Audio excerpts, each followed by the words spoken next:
వృషభ రాశి వారికి ఈ వారంలో విజయ అవకాశాలు ఏ మేరకు అనుకూలిస్తున్నాయండి? చాలా బాగున్నాయమ్మా. 4 గ్రహాలు రక్షిస్తున్నాయి. అందులో గురుబలం చక్కగా ఉంది. లాభంలో కుజుడు, సప్తమంలో గురువు, అష్టమంలో శుక్రుడు, తృతీయంలో రాహువు. చక్కని విజయం చేకూరుతుంది. తగినంత కృషి తప్పనిసరిగా చేయాలి. అష్టమంలో ఉన్నటువంటి శని అడ్డుపడే అవకాశం చక్కగా కనపడుతుంది కాబట్టి ఆయన గారిని ప్రసన్నం చేసుకుంటే విజయాలు సమకూరుతాయి. అలాగే మొహమాటంతో కాలం వృధా అవుతుంది.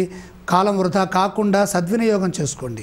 మిత్రుల సలహాతో ఆగిన పనులు మళ్ళా పునఃప్రారంభమవుతాయి. అడుగడుగున అడ్డుపడేవారు ఉన్నారు. తెలివిగా మాట్లాడటం ద్వారాగా విరోధాలు తగ్గుతాయి. మనస్తాపం కలిగించే అంశాల్లో సున్నితంగా వ్యవహరించండి. పొదుపుగా మాట్లాడటం చాలా అవసరం. ప్రయత్నపూర్వక విజయం ఉన్నది. మనసుకు ఆహ్లాదం కలిగించే అంశాలు చోటు చేసుకుంటాయి. ప్రశాంత జీవనం కూడా లభిస్తుంది. నూతన బంధాలు ఏర్పడతాయి. అవి మీకు విజయాన్ని ప్రసాదిస్తాయి.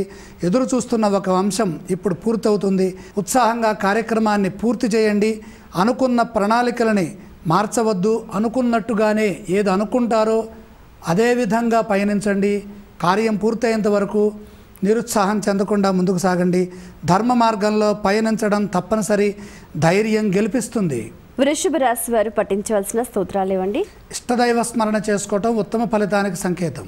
ఆలయ సందర్శన క్రమంలో ఏ దేవీ దేవతలను దర్శిస్తే మంచిదంటారు? కొండంత అడ్డుగా నిలబడుతున్నటువంటి అష్టమ శని దోషం ఉన్నది. వెంకటేశ్వర స్వామి వారిని అలాగే శని భగవానుని సందర్శించండి.